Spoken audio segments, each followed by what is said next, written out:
பவுல் ரோமாபுரி சபைக்கு எழுதின நிருபம் 1ஆம் அதிகாரம் 16ஆம் வசனம்.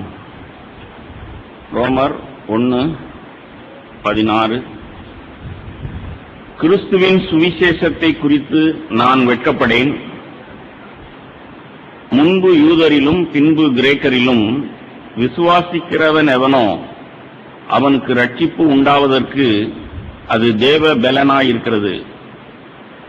விசுவாசத்தினாலே நீதிமான் பிழைப்பான் என்று எழுதியிருக்கிறபடி விசுவாசத்தினால் உண்டாகும் தேவ நீதி விசுவாசத்திற்கென்று அந்த சுவிசேஷத்தினால் வெளிப்படுத்தப்படுகிறது.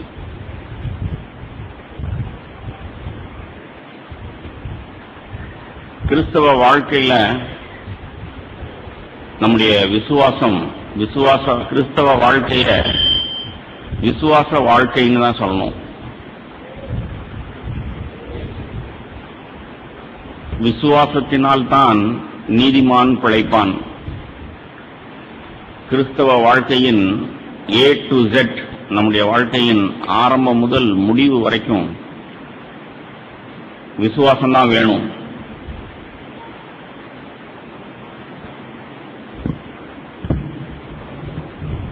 இந்த உலக வாழ்க்கைக்கு எப்படி பணம் வேணுமோ அதே போல நித்திய வாழ்வுக்கு ஆவிக்குரிய வாழ்க்கைக்கு விசுவாசம் தான் அவசியம். ஆனா அந்த விசுவாசம் போலியாகவோ அந்த விசுவாசம் பிரயோஜனம் இல்லாததாகவோ இருக்கக்கூடாது. பணம் அவசியம். ஆனா அந்த பணம் என்கிட்ட இருக்கிறது பணம் பூரா செல்லாத நோட்டு, கள்ள நோட்டு அப்படின்னு சொன்னா அது எவ்வளவு பெரிய துக்கம். அதே போல விசுவாசம் ரொம்ப முக்கியம். ஆனா அந்த விசுவாசம் போலியாய் நம்மிடத்தில் இருக்குமானால் அது எவ்வளவு பெரிய துக்கமான விஷயம். அதனாலதான் பவுல் இந்த ரோமருக்கு எழுதின நிருபத்தில் கிறிஸ்தவர்களுடைய விசுவாசத்தை குறித்து எப்படி இருக்கணும்னு பேசுகிறார். முகமறியாத ரோமாபுரி பட்டணத்தாருக்கு அப்படின்னு எழுதியிருக்கு. இனிமேல் தான் அவர்களையே பார்க்க போறார். ஆனா பார்த்து உங்களுடைய விசுவாசத்தினால் நான் தேற்றப்படும்படிக்கு அல்லது என்னுடைய விசுவாசத்தை நான் உங்களுக்கு கொடுக்கும்படிக்குன்னு அவர் சொல்லி விசுவாசத்தின் ரகசியத்தையே பேசுகிறார் என்று வைத்துக் கொள்வோம். 1 தீமோத்தேயு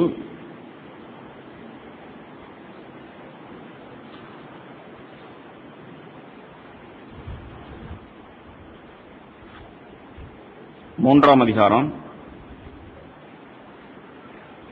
1 தீமோத்தேயு 3ஆம் அதிகாரம் 9ஆம் வசனம். விசுவாசத்தின் ரகசியத்தை சுத்த மனசாட்சியிலே காத்துக் கொள்ளுகிறவர்களாயும் இருக்க வேண்டும். உதவிக்காரர்கள், சபையில் முக்கியமானவர்கள். அது மாத்திரமல்ல, தீமோத்தேயுக்கு சபை நடத்த வேண்டிய பொறுப்புள்ள தன்னுடைய உடன் ஊழியக்காரனாகிய தீமோத்தேயுக்கு எழுதும்போது அவருடைய பாரம் 1 தீமோத்தேயு 1ஆம் அதிகாரம் 18-19 வசனம். குமாரனாகிய தீமோத்தேயுவே, உன்னை குறித்து முன் உண்டான தீர்க்க தரிசனங்களின்படியே நீ அவைகளை முன்னிட்டு நல்ல போராட்டம் பண்ணும்படி இந்த கட்டளையை உனக்கு ஒப்புவிக்கிறேன். நீ விசுவாசமும் நல் மனசாட்சியும் உடையவனாயிரு. இந்த நல் மனசாட்சியை சிலர் தள்ளிவிட்டு விசுவாசமாகிய கப்பலை சேதப்படுத்தினார்கள். அப்போ இந்த 2 வசனங்களையும் பார்க்கும்போது எது 1 தீமோத்தேயு 19, 3 தீமோத்தேயு 9 இதையெல்லாம் பார்க்கும்பொழுது ஒன்று நிச்சயமாகுது. அதாவது விசுவாசம், அந்த விசுவாசம்ங்கிறது ரகசியமானது அல்லது மிஸ்ட்ரி. அப்படின்னா ரகசியம்னா ஏதோ சொல்ல முடியாதது அல்லது ஒளித்து வைக்கக்கூடியதுங்கிற அர்த்தம் கிடையாது. மிஸ்ட்ரி அப்படின்னா அது விளக்கப்பட முடியாது, வெளிப்படுத்தக்கூடியதுன்னு அர்த்தம். It cannot be understood by the human mind, it has to be revealed அப்படின்னு அர்த்தம். நான் இந்த நிருபத்தை எழுதுறதனுடைய நோக்கமே 1 தீமோத்தேயு 1ஆம் அதிகாரம் தீமோத்தேயுக்கு அவர் சொல்லும் பொழுது 5ஆம் வசனம் 1 தீமோத்தேயு 1:5, கற்பனையின் பொருள் என்னவெனில் சுத்தமான இருதயத்திலும் நல் மனசாட்சியிலும் மாயமற்ற விசுவாசத்திலும் பிறக்கும் அன்பே. தீமோத்தேயு, நீயும் நானும் பிரயாசப்படுறோம், சபை கட்டுகிறோம், பல இடங்கள்ல பிரயாசப்பட்டு கொண்டிருக்கிறோம். நீ ஒரு இடத்துல இருக்கிற, நான் ஒரு இடத்துல இருக்கிறேன். நான் இப்ப உன்னை வந்து பார்க்க முடியாது போல இருக்கு, நான் வர முடியலனாலும் சபை எப்படி நடத்தணும்னு உனக்கு அனுபவம் உள்ள மூத்த சகோதரனாகிய நான் உனக்கு சொல்லுகிறேன். நம்முடைய ஊழியத்தின் லக்கு என்ன? பவுல் தீமோத்தேயும் பேசிக்கிறாங்க. என்ன பேசிக்கிறாங்க? கற்பனையின் பொருள் என்னவெனில் 1 தீமோத்தேயு 1:5, சுத்தமான இருதயத்திலும் நல் மனசாட்சியிலும் மாயமற்ற விசுவாசத்திலும் பிறக்கும் அன்பே. இப்ப மாயமற்ற விசுவாசம்னு சொன்னா, பவுல் மாயமான ஒரு விசுவாசம் கிறிஸ்தவர்களிடத்தில் இருக்கிறதை பார்த்திருந்தார். ஆமென். இங்கே உட்கார்ந்து இருக்கிற உங்களுடைய விசுவாசம் எப்படி இருக்கு? என்னோடு சேர்ந்து தியானித்து நீங்கள் உங்கள்கிட்ட இருக்கிற விசுவாசம் மாயமற்ற நல் மனசாட்சியுடைய சுத்த விசுவாசமா என்பதை, அந்த விசுவாசத்தின் ரகசியத்தை நீங்கள் விளங்கிக் கொள்ளணும். புத்தியில இல்ல, நீங்க ஆவியில நிறைஞ்சு, நான் பிரசங்கிக்கிறதுக்கு எப்படி ஆவியானவர் வேணுமோ அதே போல நீங்களும் விசுவாசமாய் ஆவியில நிறைஞ்சு நேர்மையாய் வார்த்தையை தியானிச்சீங்கன்னா அதனுடைய முடிவில் உங்களுடைய விசுவாசம் எப்படிப்பட்டதுன்னு உங்களுக்கே தெரியும். மாயமுள்ள விசுவாசம் இருந்தா மனம் திரும்புவீங்க, மாயமற்ற விசுவாசம் இருந்தா சந்தோஷமா தேவனை துதித்து ஆராதிப்பீங்க. ரெண்டுல ஏதாவது ஒண்ணுதான் நடக்கும். ஆமென். இதை பிரிக்கவே முடியாது. என் இருதயம், என் ஆவி, என் ஆவியில் இருக்கிற நல் மனசாட்சி, என் ஆவியில் இருக்கிற விசுவாசம், என் ஆவியில் பிறக்கிற அன்பு, சுத்த இருதயம், இது ஒவ்வொன்றுக்கும் ஒவ்வொரு பிரசங்கமா? அவ்வளவு ஒன்னேதான், ஒரே விஷயத்தை தான் பேசுகிறார் பவுல். இது உங்களுக்கு ஒண்ணு வெளிப்படணும்பா. உங்களுடைய இருதயத்துல நீங்கள் வைத்திருக்கிற விசுவாசம் மாயமற்ற, போலி இல்லாத சுத்த விசுவாசம். அந்த விசுவாசத்தின் ரகசியத்தை உங்களுக்கு சொல்லுகிறேன். அந்த விசுவாசம் உங்களுக்குள்ளே இருந்ததுன்னா உங்களுக்கு நல் மனசாட்சி உண்டாயிருக்கும். நம்மளே அநேகம் பேர் இந்த 18-19 சொன்னது போல 1 தீமோத்தேயு 1 நாம ஏற்கனவே வாசித்தோம், திரும்ப வாசிக்கிறேன். நீ விசுவாசமும் நல் மனசாட்சியும் உடையவனாய் இரு. 18 கடைசி பகுதி பவுல் தீமோத்தேயுக்கு சொன்னது. இப்போ உட்கார்ந்து இருக்கிற ஒவ்வொருவருக்கும் ஆவியானவர் சொல்லுகிறார், நீ விசுவாசமும் நல் மனசாட்சியும் உடையவனாய் இரு. இந்த நல் மனசாட்சியை சிலர் தள்ளிவிட்டு விசுவாசமாகிய கப்பலை சேதப்படுத்தினார்கள்.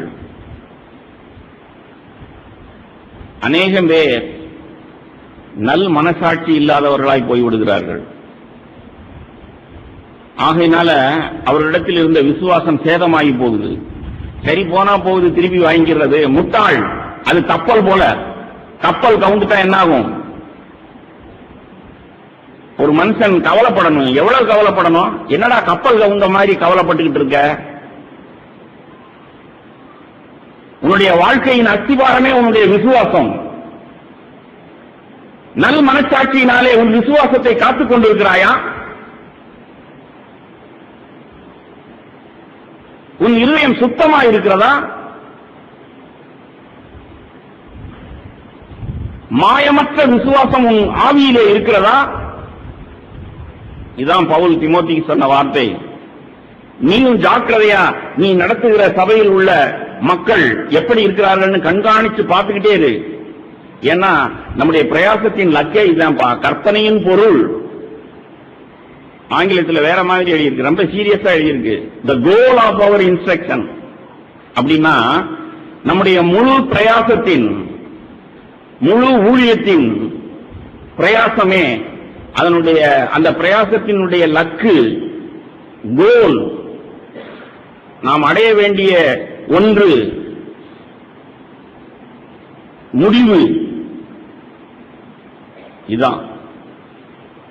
ஆனா என்னுடைய பயம் என்ன அப்படின்னா, இங்க உட்கார்ந்து இருக்கிற அநேகம் பேர் அப்படிப்பட்ட வெளிப்பாடு பெற்று மெய்யான விசுவாசத்திலே உங்கள் வாழ்க்கையை கட்டி கொண்டிருக்கிறீர்களா, அல்லது போலி விசுவாசத்திலே உங்கள் வாழ்க்கையும் போலியாய் கட்டப்பட்டுக் கொண்டிருக்கிறதோ? உங்களை பயமுறுத்தல, உங்களை எச்சரிக்கிறேன். நாம யாரும் இன்னும் இயேசுவுக்கு முன்பாக நியாய தீர்ப்புல நிக்கல. நம்ம எல்லாரும் உயிரோட இருக்கிறோம், இன்னும் சாகல. அப்படின்னா சந்தோஷமா, ஓ அப்படியா, சரி நமக்கு அவகாசம் இருக்கு, இப்பயே நாம செக் பண்ணிக்கிறோம் நம்முடைய விசுவாசத்தை, நாம் எப்படி வாழ்ந்து கொண்டிருக்கிறோம் என்கிறதை. இப்போ ரோமருக்கு எழுதின நிருபம் முதல் அதிகாரத்துக்கு வருவோம்.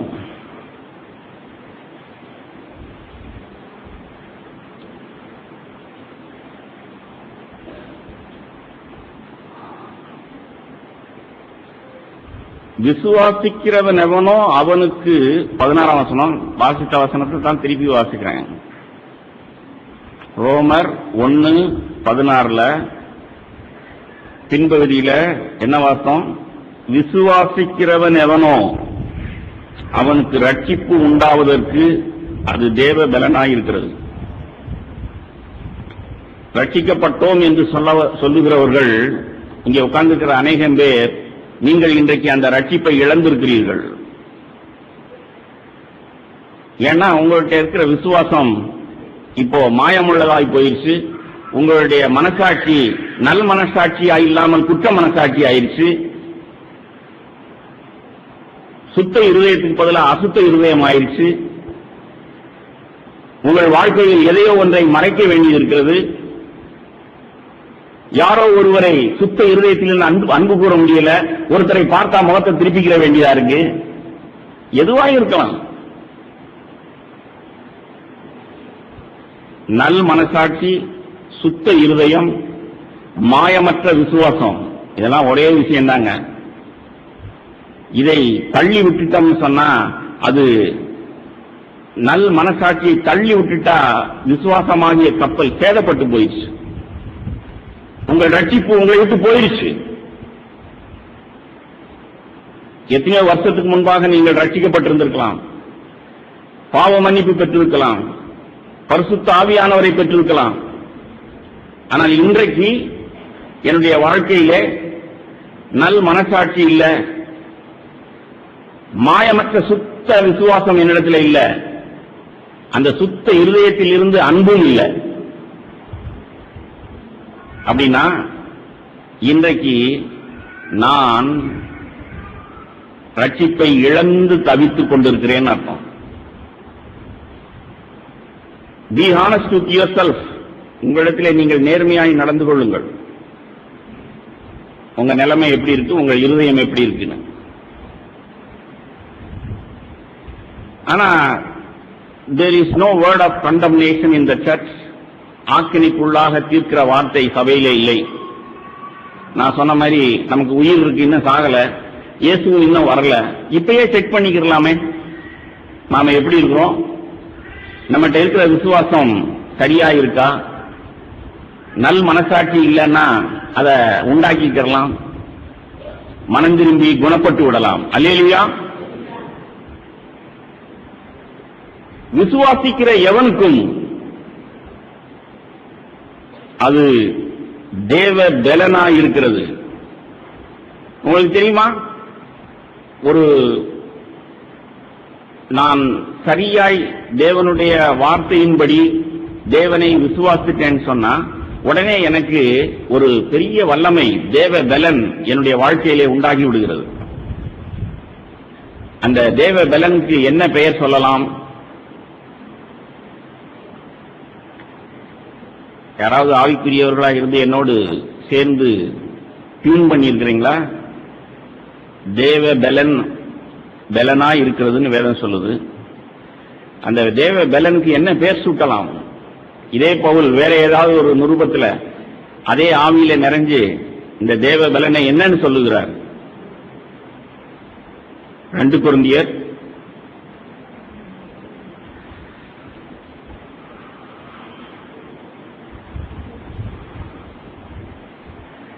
12ஆம் அதிகாரம் 9ஆம் வசனம். 2 கொரிந்தியர் 12:9, என் கிருபை உனக்கு போதும், பலவீனத்திலே என் பலம் பூரணமாய் விளங்கும் என்றார். அப்போ தேவ பலன் அப்படிங்கிற பெயருக்கு இன்னொரு பெயர் சூட்டணும்னா என்ன பெயர் சொல்லலாம்? தேவ கிருபை. விசுவாசிக்கிற எவனுக்கும் பலன் அப்படின்னா விசுவாசத்தினால் எனக்கு கிடைக்கிற பலனுக்கு பெயர் கிருபை. ஆமென். 1 யோவான்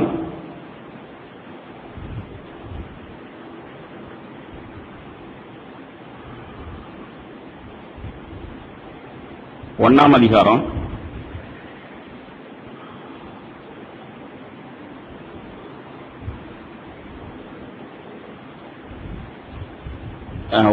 1 யோவான் சொன்னா யோவான் எழுதின நிருபம், யோவான் எழுதின சுவிசேஷம், யோவான் எழுதின சுவிசேஷம்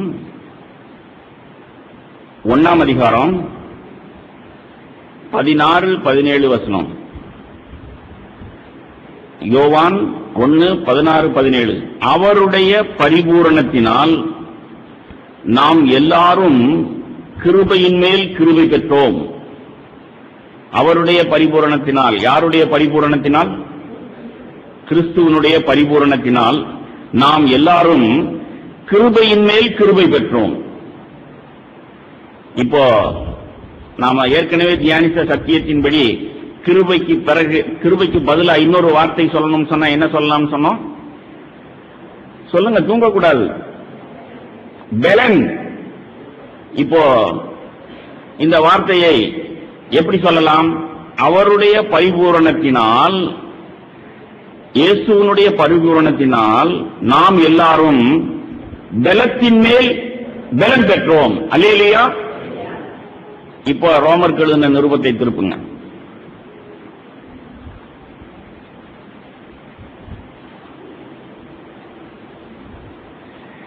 பதினேழாம் வசனம் 1:17. ஏற்கனவே 16 வாசிட்டோம்.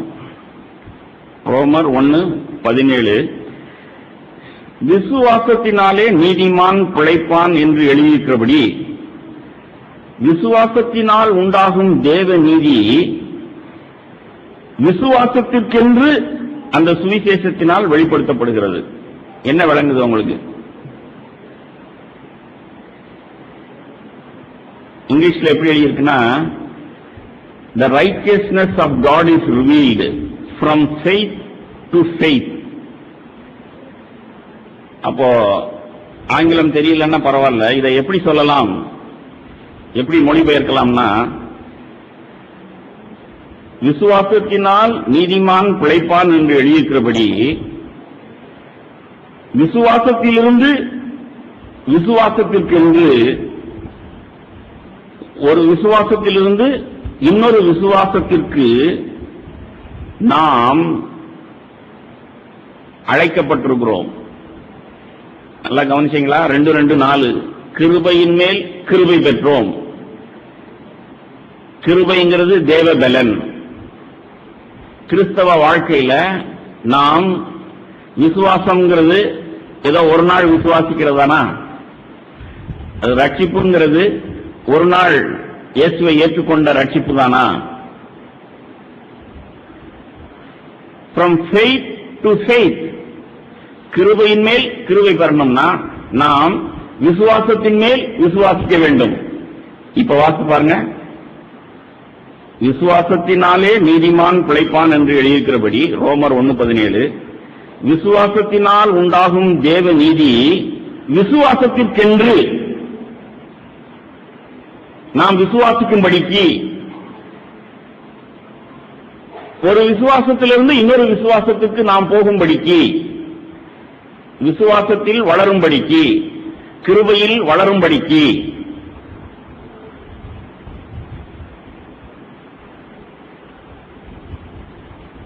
இன்னும் உங்களுக்கு விளங்கலன்னா அப்படியே ரோமருக்கு எழுதின நிருபம் 5ஆம் அதிகாரம் வாசிப்போம். இவ்விதமாக நாம் விசுவாசத்தினாலே நீதிமான்களாக்கப்பட்டிருக்கிறபடியால் நம்முடைய கர்த்தராகிய இயேசு கிறிஸ்து மூலமாய் தேவனிடத்தில் சமாதானம் பெற்றிருக்கிறோம்.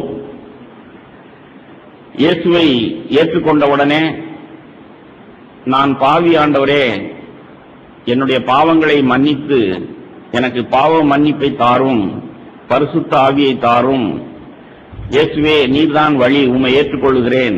ஏதோ ஒரு விதத்தில் அவரை ஏற்றுக்கொண்ட உடனே விசுவாசத்தினாலே நாம்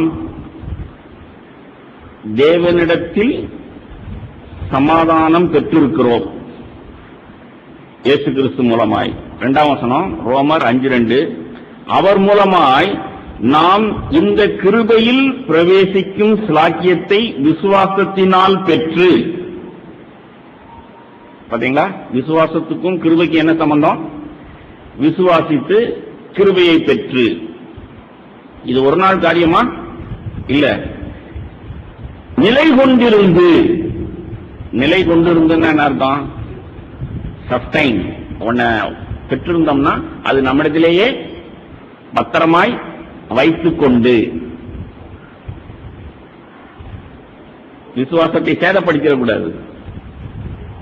கப்பல் கவுந்த மாதிரி அந்த விசுவாசத்தில் நிலை கொண்டிருந்து தேவ மகிமையை அடைவோம் என்கிற நம்பிக்கையினாலே மேன்மை பாராட்டுகிறோம்.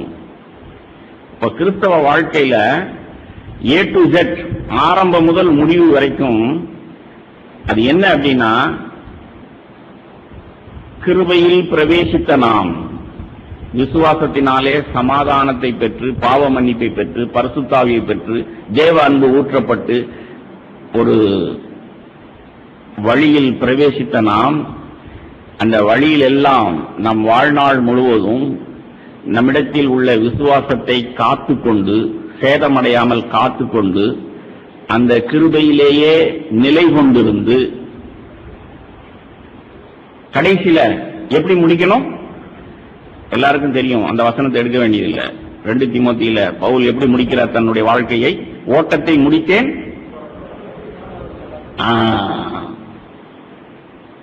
அருமையான சகோதர சகோதரிகளே, ஒருவேளை நீங்க ஆரம்பிச்சது சரியா இருந்திருக்கலாம்.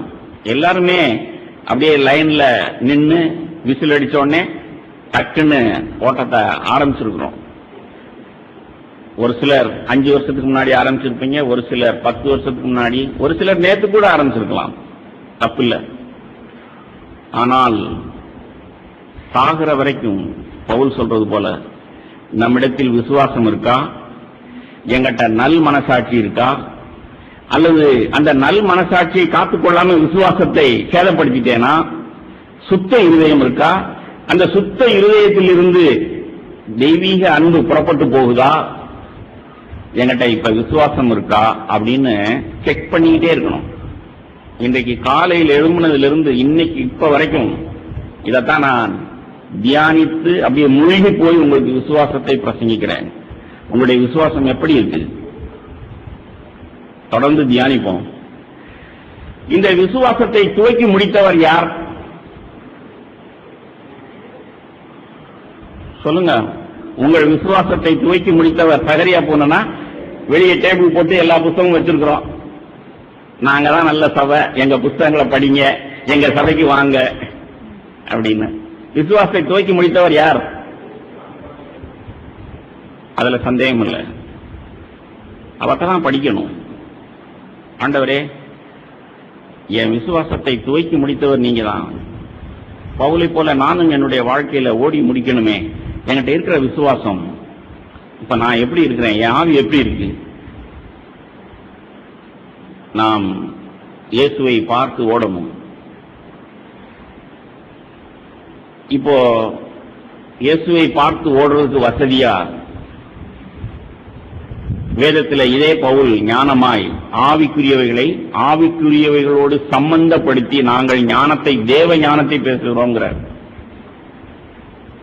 இயேசு எப்படியெல்லாம் விசுவாசித்தார் அப்படின்னு அவர்கிட்ட போய் கற்றுக்கொள்றதுக்கு முன்பாக பவுலுடைய வார்த்தையின்படியே இந்த ரோமர் எழுதின நிருபத்தில் அந்த விசுவாசத்தின் ரகசியத்தை பேசுகிற அப்போஸ்தலன் அவன், அதாவது எப்பயுமே பெர்ஃபெக்ஷனை உடனே நாம பார்க்க முடியாது. இயேசுனுடைய விசுவாசத்தை விளங்கிக் கொள்ளணும்னா அது PhD மாதிரி.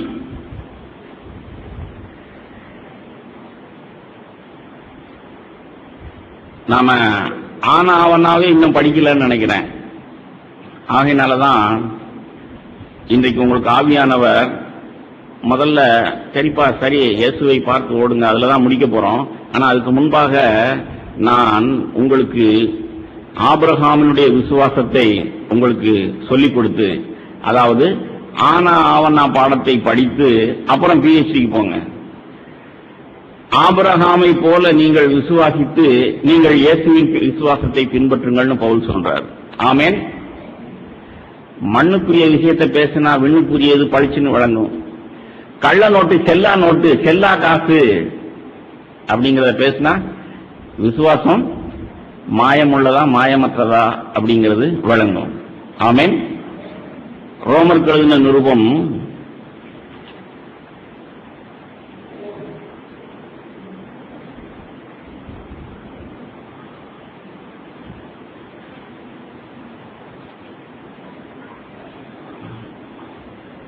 'இயேசு போன வாழ்க்கையா இருக்கட்டும், பவுல் போன வாழ்க்கையா இருக்கட்டும், விசுவாசத்திலிருந்து இன்னொரு விசுவாசம்.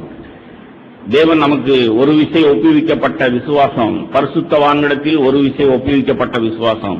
தேவன் உங்களுக்கு மனம் திரும்புதலையும் விசுவாசத்தையும் ஒரு நாள் கட்டளையிட்டார், நீங்கள் நுழைந்தீர்கள். ரைட். ஆனா அதுக்கு பிறகு அந்த வாழ்க்கையில நாம் வளரணும், நம்முடைய விசுவாச வாழ்க்கையில வளரணும். அதற்கு இயேசுவை பார்த்து ஓடணும். ஆனா இயேசுவினிடத்தில் இருந்த விசுவாசத்தை விளங்கிக்கணும்னா அந்த விசுவாசத்தை போதித்த இந்த அப்போஸ்தலன் சொல்றார், நீங்க ஆபிரகாமை பார்க்கணும்னு சொல்றார். ரோமர் 4ஆம் அதிகாரம்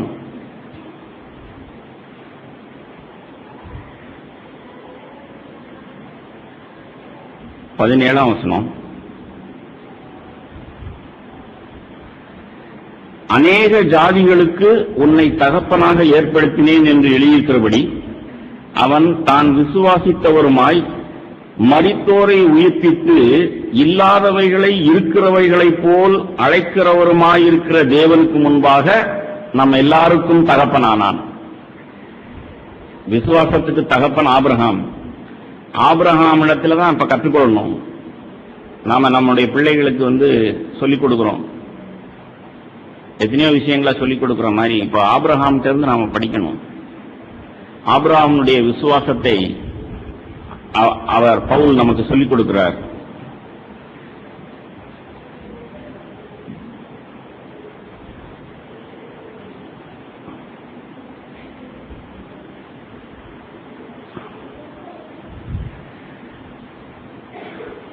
அநேகம் பேர் நாம் ஆபிரகாம் எப்படி விசுவாசித்தான் உடனே ஆமா பிள்ளை இல்லாதவன் பிள்ளைய பெற்றுக்கொண்டான்ங்கிறது நமக்கு பளிச்சுன்னு வழங்குது. 19ஆம் வசனத்துல பாத்தீங்கன்னா அப்படித்தான் எழுதியிருக்கு. 4:19, ரோமர் 4:19. அவன் விசுவாசத்திலே பலவீனமாய் இருக்கவில்லை. அவன் ஏறக்குறைய 100 வயதுள்ளவனாய் இருக்கும்போது தன் சரீரம் செத்து போனதையும் சாராளுடைய கற்பம் செத்து போனதையும் எண்ணாதிருந்தான். தேவனுடைய வாக்குத்தத்தத்தை குறித்து அவன் அவிசுவாசமாய் சந்தேகப்படாமல் தேவன் வாக்குத்தத்தம் பண்ணினதை நிறைவேற்ற வல்லவராய் இருக்கிறார் என்று முழு நிச்சயமாய் நம்பி தேவனை மகிமைப்படுத்தி விசுவாசத்தில் வல்லவனானான். ஆகையால் அது அவனுக்கு நீதியாக எண்ணப்பட்டது. அவன் ஒரு ஈசாக்கை பெற்றுக்கொண்டான். அவ்வளவுதானா? இன்னைக்கு அநேக பேர் அப்படிதான் வாழ்ந்திருக்கிறோம். நான் ரட்சிக்கப்பட்டேன்னு சொல்லிட்டோம். இயேசுவை ஏற்றுக்கொண்டேன். நான் என்ன கல்லையும் மண்ணையுமா கும்பிட்டுக்கிட்டு இருக்கேன்? ஆண்டவரை தான் ஏற்றுக்கொண்டு இருக்கிறேன். வாரந்தோறும் சபைக்கு வர்றேன், ஜெபம் பண்றேன், வேதம் வாசிக்கிறேன். அப்படிதான் நம்முடைய கிறிஸ்தவ வாழ்க்கை இருக்கு இல்ல? ஆபிரகாமுடைய விசுவாசம், அவன் நீதிமானாய் எண்ணப்பட்டான், விசுவாசித்தான். தான் செத்தது தன் கற்பம், தன் சாராளின் கற்பம் செத்தது, பிள்ளையை பெற்றுக் கொண்டான். இதான் அதோட முடிஞ்சு போச்சு. இப்படிதான் எல்லாரும் உட்கார்ந்துகிட்டு இருக்கீங்க. ஆனா விசுவாசத்தின் ரகசியத்தை பேசுகிற பவுல் எப்படி ஆரம்பிச்சாருன்னு 17ஆம் வசனத்தில் எழுதியிருக்கு. அநேக ஜாதிகளுக்கு உன்னை தகப்பனாக ஏற்படுத்தினேன் என்று எழுதியிருக்கிறபடி அவன் தான் விசுவாசித்தவருமாய் மரித்தோரை உயிர்ப்பித்து இல்லாதவைகளை இருக்கிறவைகளைப் போல் அழைக்கிறவருமாய் இருக்கிற தேவனுக்கு முன்பாக நம்ம எல்லாருக்கும் தகப்பனானான்னு எழுதியிருக்கு. அப்படின்னா ஆபிரகாமுடைய விசுவாசம் பிள்ளை பெற்றதோடு அல்ல, அதே பிள்ளையை அவன் பலி செலுத்தினான். அப்படிதான் விசுவாசத்தில் வளர்ந்தான் எழுதியிருக்கு. நல்லா கவனிக்கிறீங்களா? அநேகம் பேர் வேதத்தை நாம் கரிசனையா சிறு பிள்ளையை போல, ஆண்டவரே என்னுடைய வாழ்க்கையில என்னுடைய விசுவாசம் அசைக்கப்படுது, அல்லது கிறிஸ்தவ வாழ்க்கையில எனக்கு சலிப்பு சஞ்சலம் உண்டாகுது, அல்லது கிறிஸ்தவ வாழ்க்கையில நான் நிச்சயமில்லாதவனாக இருக்கிறேன், ஆகாயத்தில் சிரமம் பண்ணுகிறவனாக இருக்கிறேன், விசுவாசிக்கிறேன்னு சொல்றேன், ஆனா விசுவாசத்துக்கு ஏற்ற நடக்கை கிரியை இல்லை. இதுக்கெல்லாம் காரணம் என்ன? விசுவாசம்ங்கிறது இப்ப நான் சொன்னது போல ஆபிரகாம் ஈசாக்கை பெற்ற ஒரு ஆரம்பம் மாத்திரம் அல்ல. விசுவாசம் என்பது என்ன வாசம்? 17ஆம் வசனத்துல பிள்ளையை பெற்றான், அப்புறம் அதே பிள்ளையை பலியாக்கினான். இது உங்களுக்கு விளங்குதா? விளங்க வச்சிருவோம்ல. எபிரேயருக்கு எழுதின நிருபம் 11ஆம் அதிகாரம்.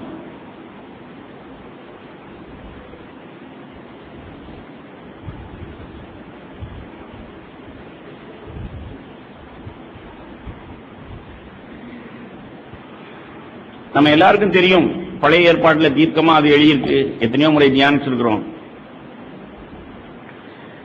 ஆபிரகாம் ஈசாக்கை பலி செலுத்த கூட்டிக் கொண்டு போகும்போது அந்த பிள்ளை ஒரு கேள்வி கேட்டான். யாராவது சொல்லுங்க பாப்போம், என்ன கேள்வி கேட்டான்? அப்பாவை பார்த்து, ஆபிரகாமை பார்த்து. விறக சுமக்க வச்சுட்டீங்க, சுமந்துகிட்டு இருக்கிறேன், நெருப்பு இருக்கு, எல்லாம் இருக்கு, ஆடுங்க. அதுக்கு ஆபிரகாம் பதில் சொன்னானா? அங்க எழுதல, ஆதியாகமத்துல எழுதல. ஆனா என்ன பதில் சொல்லியிருப்பான் அப்படிங்கிறது புதிய ஏற்பாட்டில் எழுதியிருக்கு. ஒரு சகோதரன் பேசினார், நம்ம சகோதரன் தான் விக்டர். இந்த ஈசாக்கை பலி செலுத்தும் பொழுது அந்த ஈசாக்கு என்ன வயசா இருக்கும்னு நினைக்கிறீங்க? இந்த அநேகம் தாய்மார்கள் மடியில படுக்க வச்சு பால் கொடுத்துக்கிட்டு இருக்கீங்களே, அதுபோல 1 வருஷ பிள்ளையா, அல்லது 2 வயசு பிள்ளையா, அல்லது 3 வயசு பிள்ளையா? தன் கூட நடந்து போனான்னு எழுதியிருக்கு. வீட்டுக்கு போய் தியானிங்க. நான் பேசுற பிரசங்கத்தை எல்லாம் சவால், அதுல தப்பு கண்டுபிடிங்க.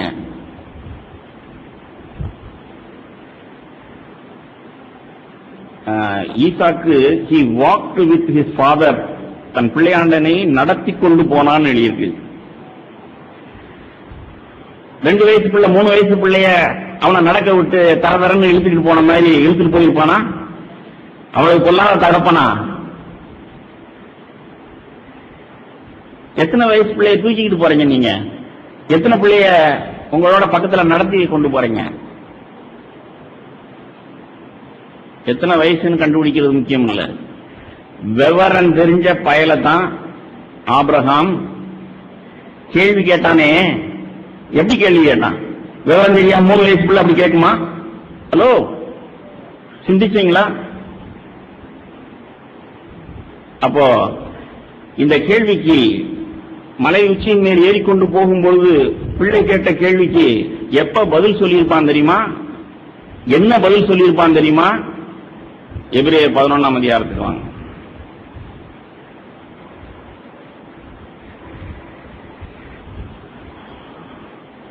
18-19, எபிரேயர் 11:18-19.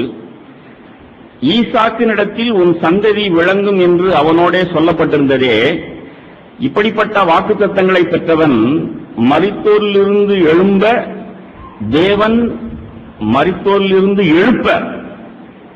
தேவன் வல்லவராயிருக்கிறார் என்று எண்ணி தனக்கு ஒரே பேரானவனையே பலியாக ஒப்புக் கொடுத்தான். 2 வயசு பிள்ளை 3 வயசு பிள்ளைய கையும் காலையும் கட்டி ஒரு ஆட்டுக்குட்டியவோ அல்லது ஒரு சின்ன நாய்க்குட்டியவோ கவுத்துற மாதிரி அவன் பலிபீடத்துல கவுத்தல. விவரமான பையன், நம்மகிட்ட கேள்வி கேட்டவன ஆபிரகாம் தன்னுடைய விசுவாசத்தை பிள்ளையினிடத்திலே சொல்லியிருப்பான். மகனே, ஆடு எங்கன்னு கேட்டியப்பா, உன்னையதான் பலி செலுத்த சொல்லியிருக்கிறார். அவன் எப்படி ரியாக்ட் பண்ணான்னு நாம தியானிக்க வேண்டாம். உடனே ஆபிரகாம் விசுவாசமாய் அந்த பிள்ளைகிட்ட எப்படி சொல்லியிருப்பான்னா, மகனே, உனக்கு விளங்குதோ விளங்கலையோ, நீ விசுவாசிக்கிறியோ விசுவாசிக்கலையோ, நான் சொல்றேன், என் விசுவாசத்தை சொல்றேன். நாம் ஆராதிக்கிற தேவன் மரித்தவனையும் உயிரோடு எழும்பச் செய்கிற தேவன் அப்படின்னு சொல்லி அவன் தன் விசுவாசத்தினாலே மகனுடைய கையையும் காலையும் கட்டி பலிபீடத்திலே கிடத்தி அவனை கொலை செய்ய கத்தியை ஓங்கி இருந்திருப்பான். தேவன், நிறுத்துப்பா, நீ இப்ப என்னை விசுவாசிக்கிறேன்னு எனக்கு தெரியும். தேவன் அவனை பரீட்சித்து அப்படின்னு எழுதியிருக்கு. ஆதியாகமத்தில் பார்த்தீங்கன்னா தேவன் ஆபிரகாமை சோதித்தார் அப்படின்னு எழுதியிருக்கு, பரீட்சை பண்ணினார், டெஸ்டட் எழுதியிருக்கு. இங்க உட்கார்ந்துருக்கிறவங்க எல்லாரையும் பார்த்து கேட்கிறேன், உங்களுடைய விசுவாசம் பரீட்சிக்கப்பட்டிருக்கா? இன்னும் இயேசுவனுடைய விசுவாசத்துக்கு நாம் இன்னும் போகல. இப்ப ஆபிரகாமுடைய விசுவாசத்தை பற்றி பேசிக்கிட்டு இருக்கிறோம். ஆபிரகாமுடைய விசுவாசம்ங்கிறது ரொம்ப நாள் பிள்ளை இல்லாம இருந்து ஒரு பிள்ளையை பெற்றான், அதான் விசுவாசம். நீங்கள் எல்லாரும் ரட்சிக்கப்பட்டவர்கள் தான். நீங்கள் எல்லாரும் உங்கள் வாழ்க்கையிலே படுதோல்வி அடைந்து திக்கு திணறி உங்கள் பணப்பிரச்சனையில, உங்களுடைய வியாதியில, ஏதோ ஒரு விதத்தில் தவிச்சு உங்களுக்கு இயேசுவை பற்றி சொல்லி இயேசுவை ஏற்றுக்கொண்டு நீங்கள் விசுவாசத்தினாலே பிழைத்தவர்கள் தான், நீங்கள் நீதிமான்கள் தான், ரட்சிக்கப்பட்டவர்கள் தான். ஆனால் அருமையான சகோதரனே, சகோதரியே, விசுவாசத்தின் ரகசியத்தை பேசிக் கொண்டிருக்கிறோம். உங்களுடைய இருதயம் இப்ப எப்படி இருக்கு அப்படின்னு நாம தியானித்துக் கொண்டிருக்கிறோம். என்னுடைய இருதயம் இப்ப எப்படி இருக்கு? விசுவாசத்தின் ரகசியம் என்ன? ஆபிரகாம் அங்கே ரோமர்கள் நிறுவத்தில் பவுல் பேசும் பொழுதே அவன் விசுவாசத்தில் வல்லவனானான். From faith to faith, கிருபையின் மேல் கிருபை பெற்றோம். நாம் பெற்ற பாவ மன்னிப்பு, நாம் பெற்ற பரிசுத்த ஆவியானவர், நாம் நுழைந்த ரட்சிப்பின் வாசல், ரட்சிப்பின் பாதையின் நுழைவு, அதுல நாம் ஆபிரகாமை போல் விசுவாசிக்க வேண்டும் அப்படின்னு சொன்னா, அங்கே அவனுடைய மனதில் என்ன தோணி இருக்கும் யோசித்து பாருங்க. நம்மளே அநேகம் பேர் விசுவாசத்தின் ரகசியத்தை விளங்கிக் கொள்ளல.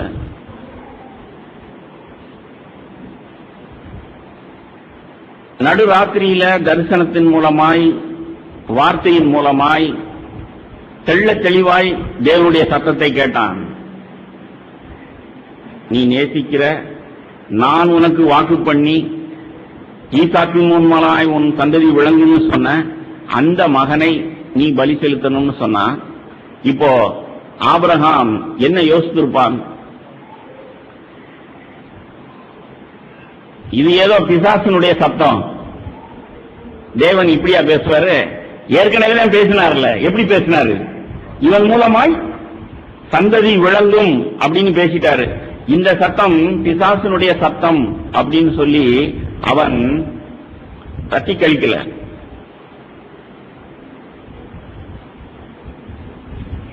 எந்த தேவன் அவரை சார்ந்து அவரை விசுவாசித்து இந்த பிள்ளையை பெற்றெடுத்தேனோ அந்த தேவன்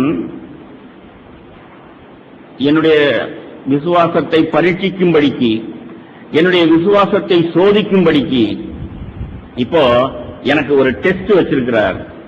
இப்போ நான் விசுவாசத்திலிருந்து இன்னொரு விசுவாசத்துக்கு போகணும், கிருபையின் மேல் கிருபை பெறணும், என் விசுவாச வாழ்க்கையிலே நான் பூரணம் அடையணும்.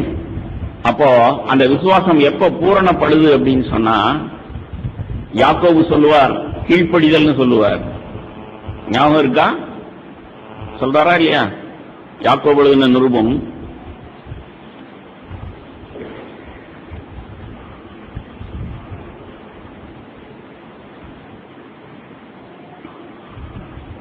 கிரியைன்னு சொல்றார். யாக்கோபு 2ஆம் அதிகாரம் 19ஆம் வசனம், தேவன் ஒருவர் உண்டென்று விசுவாசிக்கிறாய், அப்படி செய்கிறது நல்லதுதான், பிசாசுகளும் விசுவாசித்து நடுங்குகின்றன.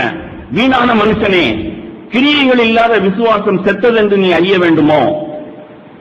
நம்முடைய பிதாவாகிய ஆபிரகாம் தன் குமாரன் ஈசாக்கை பலிபீடத்தின் மேல் செலுத்தின போது கிரியைகளினாலே அல்லவோ நீதிமானாக்கப்பட்டான்.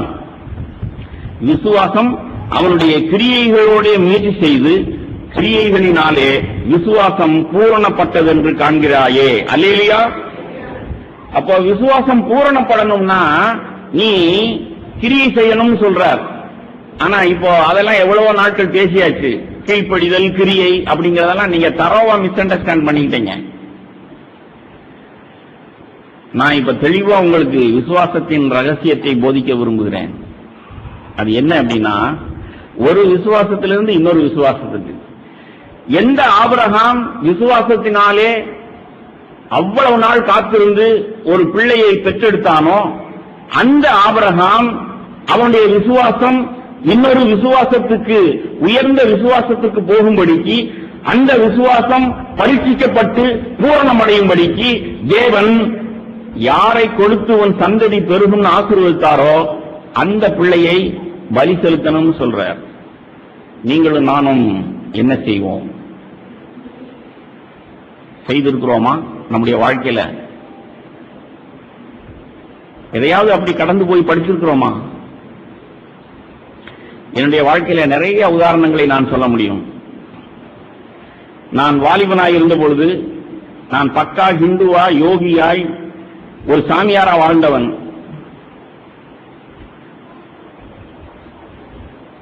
பிரம்மச்சரிய கொள்கையில இருந்தவன். பால் கூட நான் வெஜிடேரியன் சாப்பாடுன்னு சொல்லி பாலை கூட குடிக்காம காந்திய கொள்கையில இருந்தவன். சரி, இந்துவா இருந்த போது எப்படியோ முட்டாத்தனமா வாழ்ந்திருக்கிறீங்க. சரி, கிறிஸ்தவனான பிறகு பிரதர் குணப்பட்டிருப்பீங்களே. விசுவாசி ஆனேன். விசுவாசி ஆன பிறகும் கூட நான் எப்படி இருந்தேன்? அதே வெஜிடேரியனிசம். என்னுடைய அக்கா வீட்டுல ஒரு விருந்து செய்திருக்கிறாங்க. 10 பேர், சுமார் 10 பேர் உட்கார்ந்து சாப்பிடுறாங்க. எனக்கு மட்டும் சாம்பாரை ஊத்துங்க, எனக்கு மட்டும் ரசத்தை ஊத்துங்க அப்படின்னு சொல்லி, பிரியாணி வேணாம், சிக்கன் வேணாம், முட்டை வேணாம்னு சொல்லிட்டு சாப்பிட்ட மனுஷன் கிறிஸ்தவனாயிருந்த பொழுது. அப்ப எனக்கு வார்த்தையெல்லாம் இருந்துச்சு. இடர் உண்டாக்க புசிக்கிறீங்களே, நான் தான் கறி சாப்பிடக்கூடாதுங்கிறேன், நீங்க எல்லாம் என்ன கிறிஸ்தவர்கள்?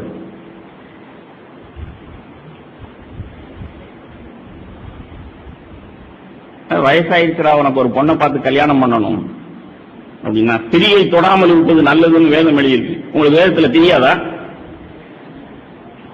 என்னுடைய விசுவாசம் எப்படி இருந்தது?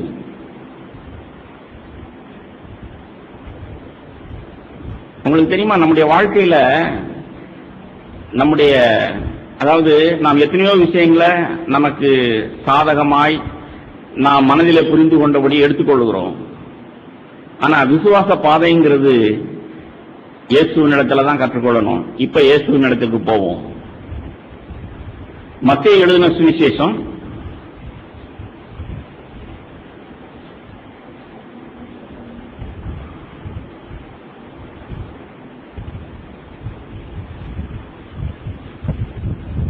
3ஆம் அதிகாரம்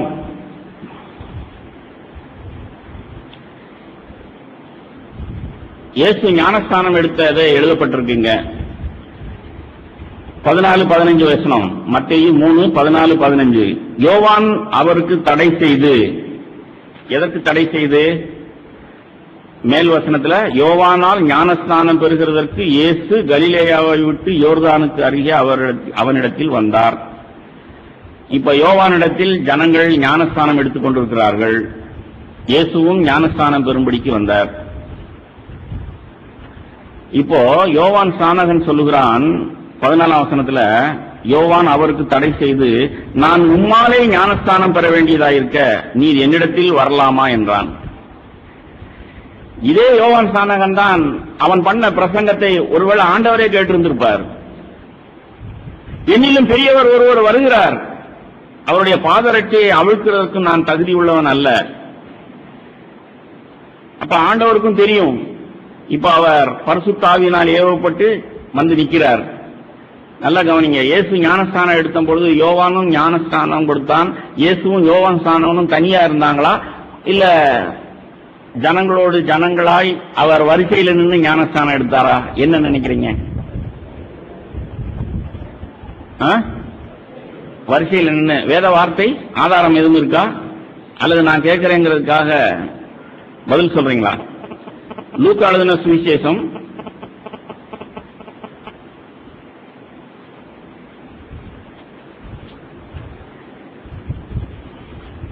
3ஆம் அதிகாரம்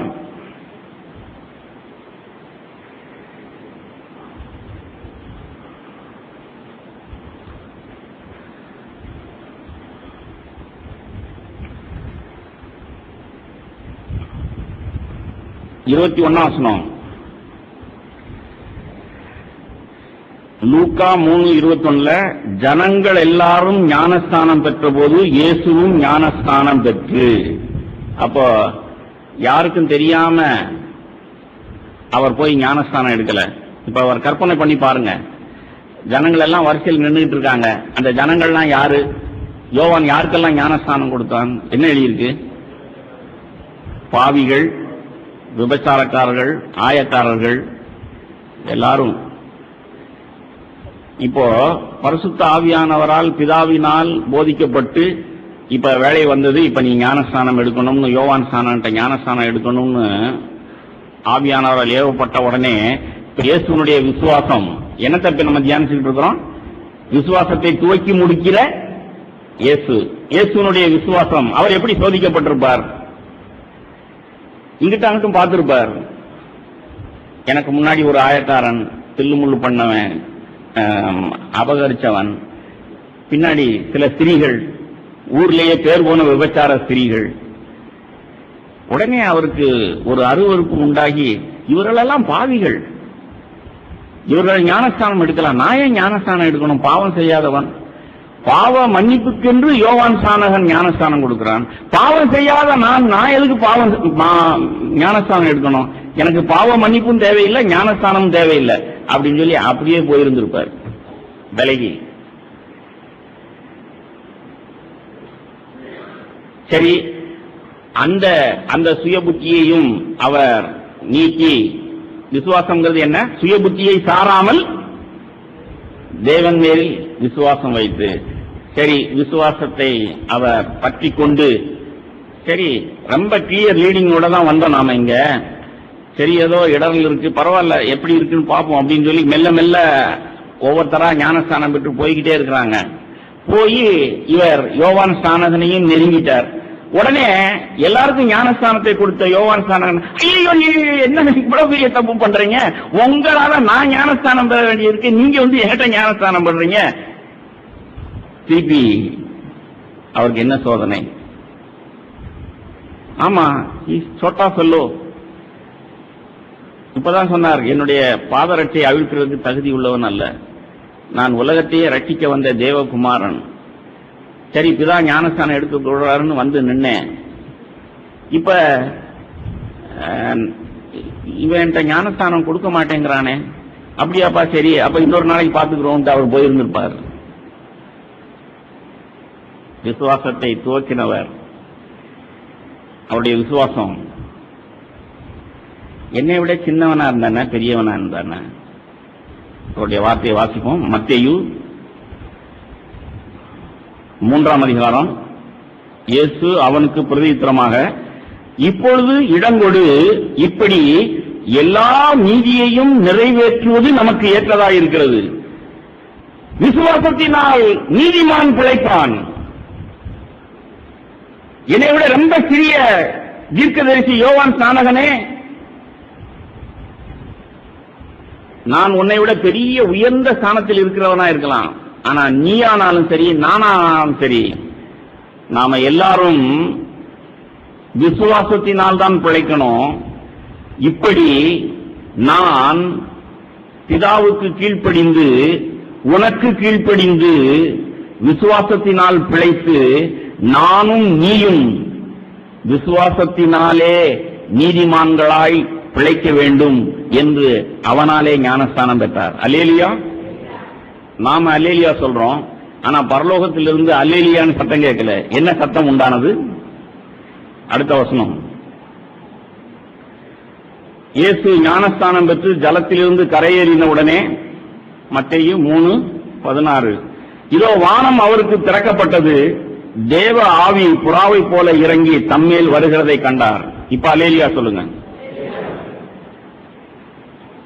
விசுவாசத்தினால் தேவ பலனை கிருபையை இயேசு பெற்றார். அவருடைய விசுவாசத்துக்கு தடையா எத்தனை இருந்தது? சுய புத்தி. தன்னுடைய புத்தியை பயன்படுத்தி இருந்தார்னா, பாவிகள் இவர்கள் பாவ மன்னிப்பு பெறணும், இவர்களுக்கு ஞானஸ்தானம் தேவை, ஆனா எனக்கு தேவையில்லை, லைன்ல இருந்து விலகி இருப்பார். ஞானஸ்தானம் கொடுக்கிறவன் தேவையில்லை, அப்படியே ஞானஸ்தானம் கெடுக்கிறதா நீங்க எனக்கு ஞானஸ்தானம் கொடுங்க. இயேசு தன்னை மரணத்தில் ஊற்றி, விசுவாசத்தின் ரகசியம் இதான். நீ மரித்திருக்கிறாயா சகோதரனே சகோதரியே? இப்ப ரோமர்கள் நிருபத்துக்கு வாங்க. விசுவாசத்தின் ரகசியத்தை காத்துக்கொள்ளாமல் அநேகம் பேர் போலி விசுவாசத்திலே இருக்கிறீர்கள். ரோமர் 4ஆம் அதிகாரம் 24-25 எடுத்தவங்க சத்தமா வாசிங்க.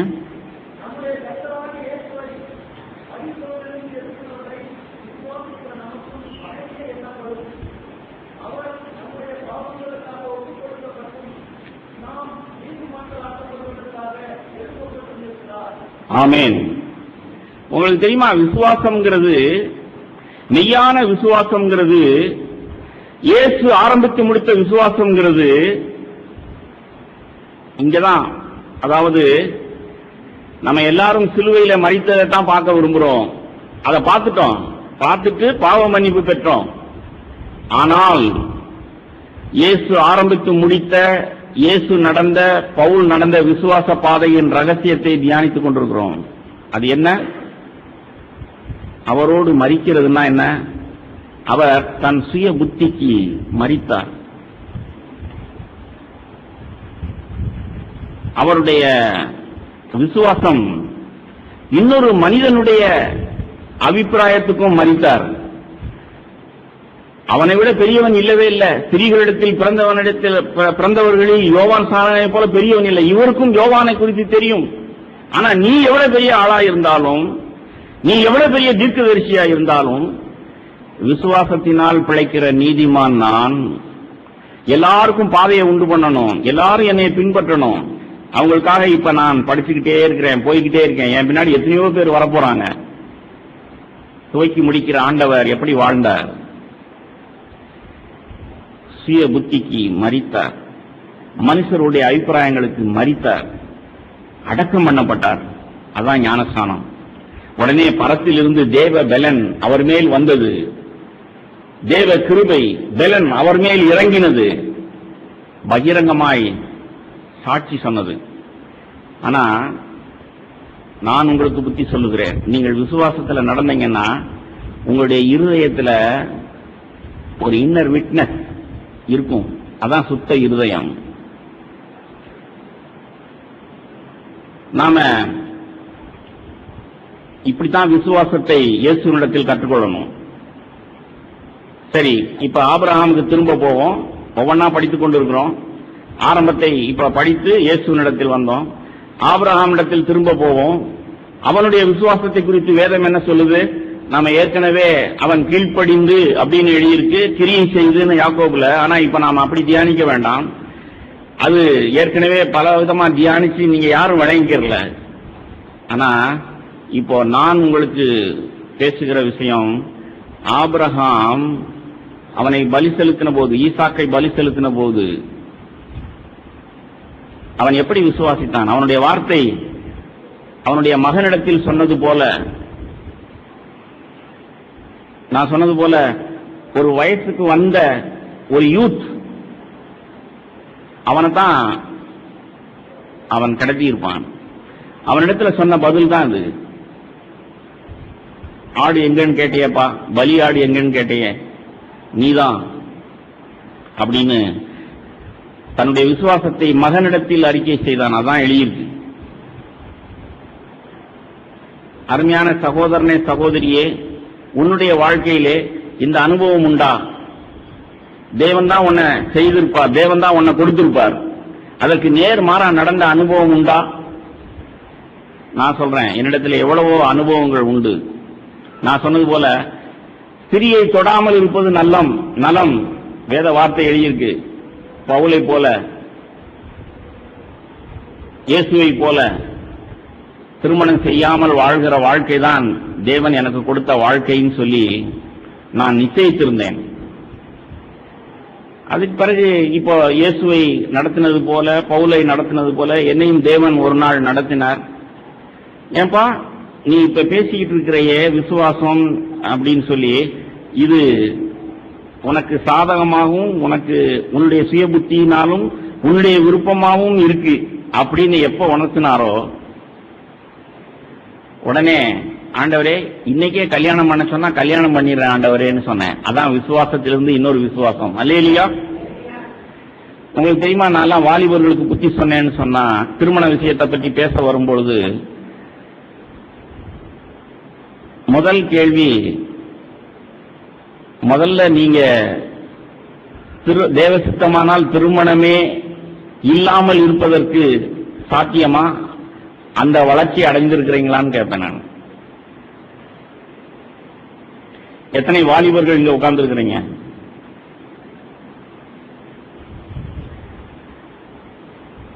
ஆனா அவனை பாடம் படிச்சுதான் பிஹெச்டி போகணும். கிறிஸ்தவன் சொன்னா அவன் விசுவாசத்தினால்தான் பிழைக்கணும். அப்படின்னா தேவன் சொல்லிதான் எதையும் செய்யணும். வயசுக்கு வந்துட்டேன் பிரதர், சதா சோதிக்கப்படுறேன் பிரதர், அல்லது கை நிறைய சம்பாதிக்கிறேன் பிரதர், அல்லது வீட்டுல எனக்கு அம்மாவுக்கு வயசாயிடுச்சு பிரதர், துணி துவைக்கிறதுக்கு சமைக்கிறதுக்கு எனக்கு ஒரு ஆள் வேணும் பிரதர், ஆகையினால கல்யாணம் பண்ண தீர்மானிச்சேன் பிரதர். முட்டாள். விசுவாசத்தினாலயா பிழைக்கிற? நீ உலகத்தான போல பிழைக்கிற. நீ கல்யாணம் பண்றது எதுக்காக கல்யாணம் பண்ற?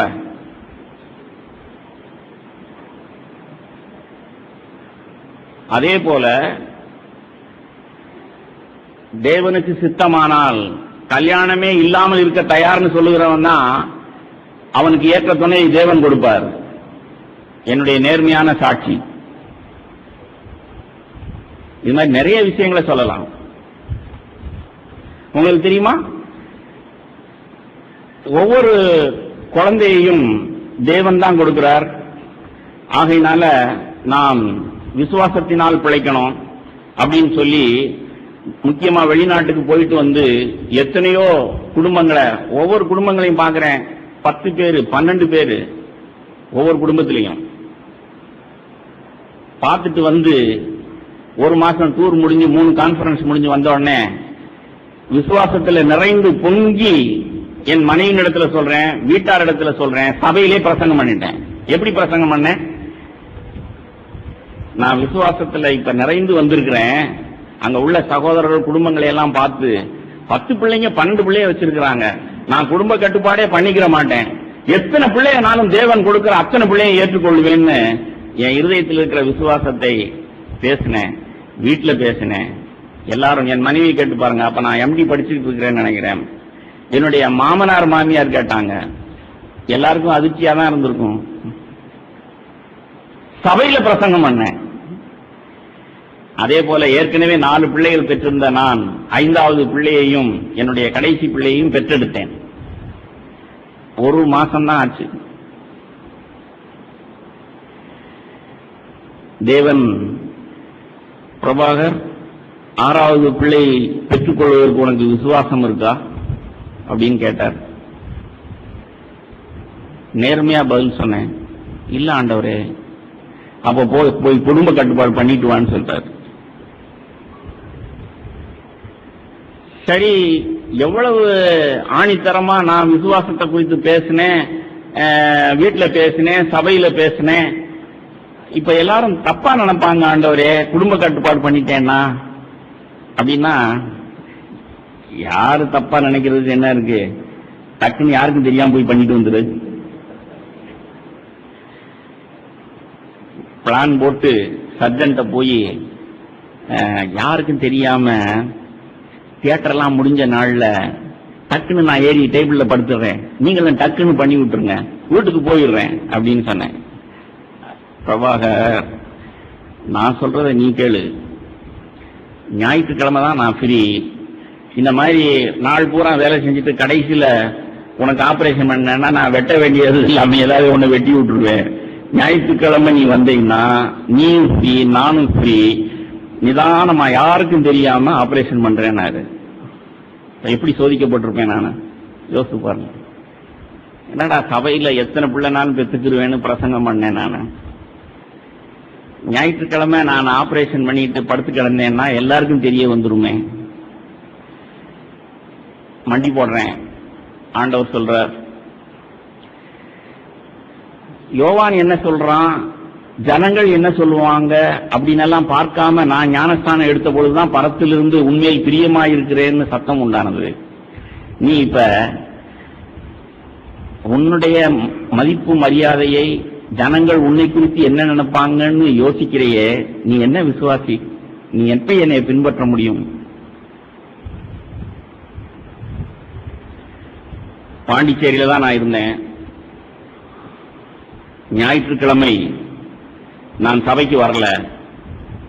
ஆனா நம்ம பிரதர் வேஸ்டெக்டமி ஆபரேஷன் பண்ணி ஆஸ்பத்திரியில இருக்கிறாரு, அதனாலதான் சபைக்கு வரலன்னு அத்தனை பேருக்கும் தெரிஞ்சது. அல்லேலூயா. நீங்க சொல்ல மாட்டீங்க, நான் சொல்றேன். எனக்கு நல் மனசாட்சி இருக்கு. இது மாதிரி எத்தனையோ அனுபவங்களை நான் கடந்து போயிருக்கிறேன். நீங்கள் அப்படி கடந்து போயிருக்கிறீங்களா? உன்னை விசுவாசித்தால் தான் இன்னொரு விசுவாசம் நமக்கு கொடுக்கப்படும். உங்களுக்கு தெரியுமா, நான் மதிக்கிற மூத்த சகோதரர் சகரியா பூனன், அவர் தன்னுடைய இளம் வயதுல கப்பல் தளத்தில் வேலை செய்து அவர் எவ்வளவு பெரிய வேலையில் இருந்தார். அவர் தேவனால் அழைப்பு பெற்று தன் வேலையை விட்டு ஊழியத்துக்கு வந்தார். படிச்சிருக்கீங்களா? தெரியுமில்ல? அதே தேவ மனுஷன் ஒரு நாள் முழு நேர ஊழியக்காரர்களால் தேவனுடைய நாமம் இவ்வளவு தூசிக்கப்படுதே, எல்லாரும் வெளிநாட்டு பணத்தில் பழைக்கிறாங்க, இனிமேல் நான் யாருடைய தயவும் இல்லாம யாருடைய காணிக்கையும் இல்லாம பவுலை போல் சொந்த வேலை செய்து நான் பிழைக்க போறேன்னு தேவன் அவருக்கு உணர்த்தின பொழுது அவருக்கு எவ்வளவு கஷ்டமா இருந்திருக்கும்.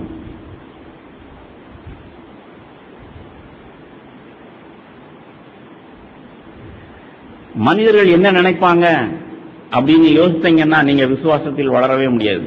உங்க புத்தி என்ன சொல்லுது யோசித்து பாருங்க. ஆபிரகாம் யோசிச்சிருந்தான்னா இந்த பிள்ளையை வச்சுதான் சந்ததியே உருவாகும் சொல்லியிருக்கிறார். எவ்வளவு விசுவாசமா எவ்வளவு நாள் காத்திருந்து பெற்ற பிள்ளை, இதை போய் பலி செலுத்த சொல்லுவாரா?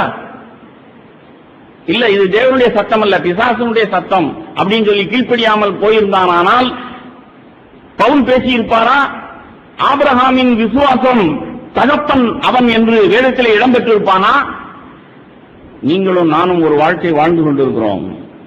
நம்முடைய பிள்ளைகள் நம்மை பார்த்துக் கொண்டிருக்கிறார்கள். நம்முடைய விசுவாசம் எப்படி இருக்கு? ஆபிரகாமை போல ஒரு விசுவாசத்திலிருந்து இன்னொரு விசுவாசத்துக்கு போயிருக்கணும். கல்யாணமே பண்ண மாட்டேன்னு சொல்லி இருந்த வாலிபன் தேவ சித்தத்தின்படி நான் கல்யாணம் பண்ணுவேன் போயிருக்கணும். எத்தனை பிள்ளை நானும் பெற்றுக் கொள்வேன் சொல்லி இருந்த விசுவாசத்தில் இருந்தாதான் சரிப்பா, உன் திராணிக்கு மேல நான் உன்னை சோதிக்க மாட்டேன், இப்போ நானே உனக்கு சொல்லுகிறேன், நீ குடும்ப கட்டுப்பாடு பண்ணிக்கோ அப்படின்னு தேவனே சொல்லுவார். ஒன்னிலிருந்து இன்னொன்னுக்கு போகணும். சரி, ஏதோ ஏன் நான் சொந்த கதையை பேசி நான் சம்பந்தம் இல்லாம பேசிக்கிட்டு இருக்கிறேன்னு நினைக்கிறீங்க நீங்க. ரோமருக்கு எழுதின நிருபம் வேத வார்த்தையில தான் உங்க விசுவாசம் இருக்கணும், மனுஷருடைய ஞானத்திலே அல்ல. ஆமென். ரோமருக்கு எழுதின நிருபம் 14ஆம் அதிகாரம்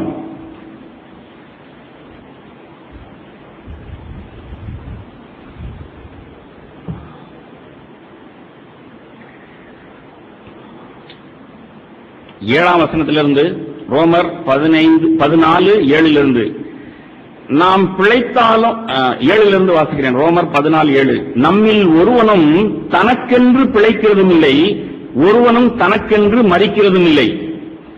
நாம் பிழைத்தாலும் கர்த்தருக்கென்று பிழைக்கிறோம், நாம் மரித்தாலும் கர்த்தருக்கென்று மரிக்கிறோம்.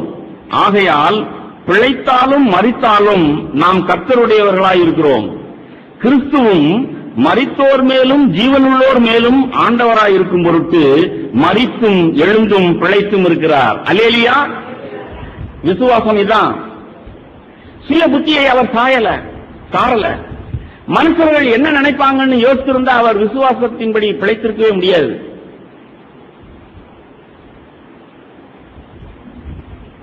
இயேசுவனுடைய விசுவாசம் அவருடைய ஞானஸ்தானத்திலே அவர் தன் சுய புத்தியை சாராமல் மனுஷர்களுடைய அபிப்பிராயத்தை அவர் அடக்கம் பண்ணப்பட்டார். அப்போ ஒரு சத்தம் உண்டானது, சாட்சி உண்டானது. சரி, தொடர்ந்து வாசித்தீங்கன்னா இங்க பேசப்பட்டிருக்கிறதெல்லாம் கறி சாப்பிடுறது, நாட்களை விசேஷிக் கொள்றது, இதெல்லாம் சின்ன சின்ன விஷயங்களா இருக்கலாம். ஆனா ஒவ்வொரு விஷயமும் நாம் எப்படி இருக்கிறோம்ங்கிற காண்பிக்குது. முடிவாய் அந்த அதிகாரத்தை எப்படி முடிக்கிறார்? ரோமர் 14 கடைசி, விசுவாசத்தினால் வராத யாவும் பாவமே. இதான் நான் கற்றுக்கொண்ட பாடம்.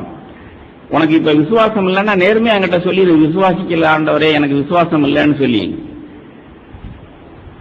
நீ விசுவாசம் இல்லாமல் 6வது பிள்ளை பெற்று பாவம் செய்யாதேன்னாரு. நல் மனசாட்சியுடனே சுத்த இருதயத்துடனே நான் ஆபரேஷன் பண்ணிக்கிட்டேன். அதே போல கல்யாணம் பண்ணாமல் இருக்கிறது ரொம்ப பக்தின்னு நீ நினைச்சுக்கிட்டு இருக்க, அது உன் விருப்பமா இருக்கு, உன் சித்தமா இருக்கு. நான் சொல்றேன், நீ கல்யாணம் பண்ணிக்கோ. தேவனுடைய சத்தம் கேட்கணும். தேவ சத்தம் கேட்டு விசுவாசிக்கணும். விசுவாசத்தினால் வருகிற எல்லாம் நீதி. விசுவாசிக்கலன்னா அது பாவம். ஆமென். விசுவாசத்தின் ரகசியம் இது. ஒரு விசுவாசத்திலிருந்து இன்னொரு விசுவாசத்துக்கு வளரணும். சகோதரிகள் அநேகம் பேர் உட்கார்ந்து இருக்கிறீங்க. நம்முடைய சபையில ஒரு வளர்ச்சியை நான் எதிர்பார்க்கிறேன். அப்போ ஒரு காலத்துல நானே இந்த மேடையில இருந்து ஏன் நகை போட்டிருக்கிறீங்க, நகை உலகம் இல்லையா, வேத வார்த்தையின்படி உலக மக்களை போல நகை போடாதிருங்கள் அப்படின்னு சொல்லி நானே பிரசங்கித்திருக்கிறேன். என்னுடைய பிரசங்கத்தை கேட்டு நகையை கலக்கின சகோதரிகள்லாம் உண்டு. 20 வருஷத்துக்கு முன்னாடி அல்லது 25 வருஷத்துக்கு முன்னாடி. ஆனா பிரபாகர் அவர் இப்போ நகை போடலாம்னு பேச ஆரம்பிச்சிட்டாரு. ஏன்னா அவங்க பிள்ளைகள்லாம் நகை போட ஆரம்பிச்சிட்டாங்க.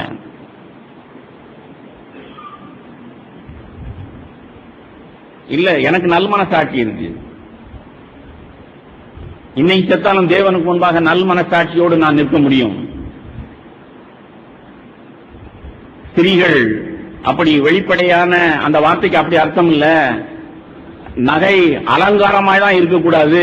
ஆகையினால ஒரு காதுல ஒரு தோடு போட்டுக்கிறதோ, ஒரு கல்யாணத்துக்குன்னு ஒரு செயின் போட்டுக்கிறதோ, ஒரு மாங்கல்யம்னு ஒரு இது போட்டுக்கிறதோ பாவம் இல்ல அப்படின்னு தேவன் எனக்கு என்னைக்கு உணர்த்தினாரோ அதைத்தான் நான் பிரசங்கித்தேன்.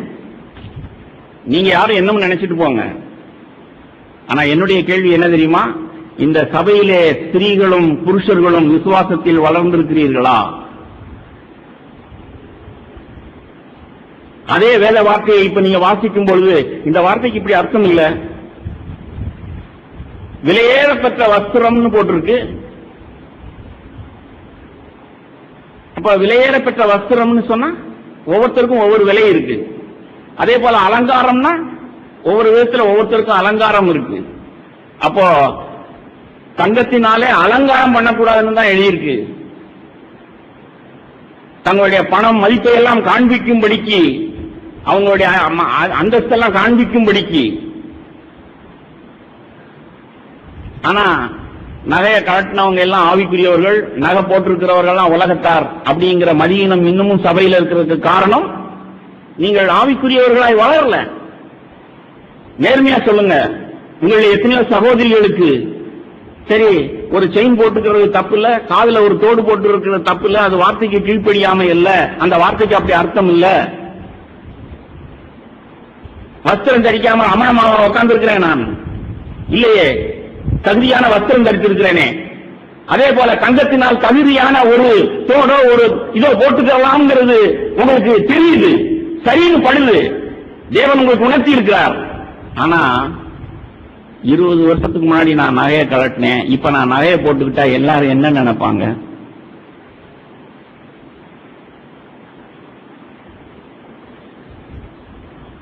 நல் மனசாட்சி உங்களுக்கு இருக்கா? சுத்த இருதயம் இருக்கா?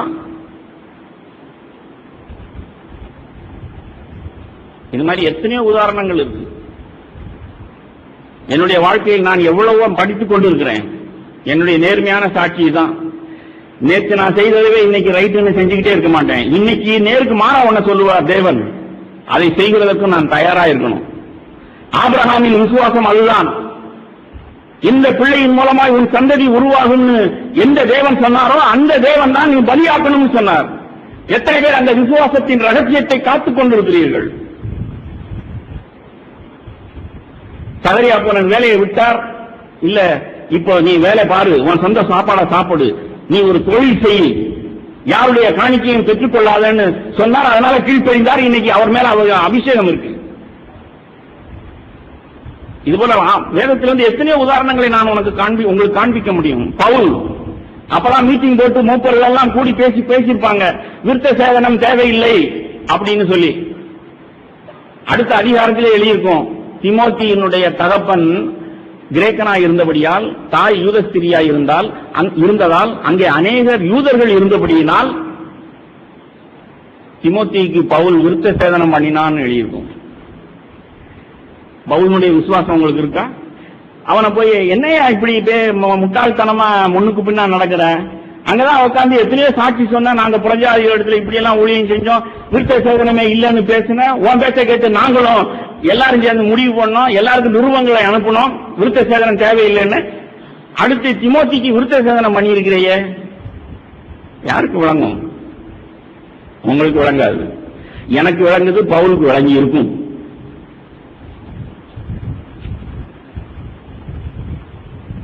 விசுவாசத்தால் நீதிமான் பிழைப்பான்.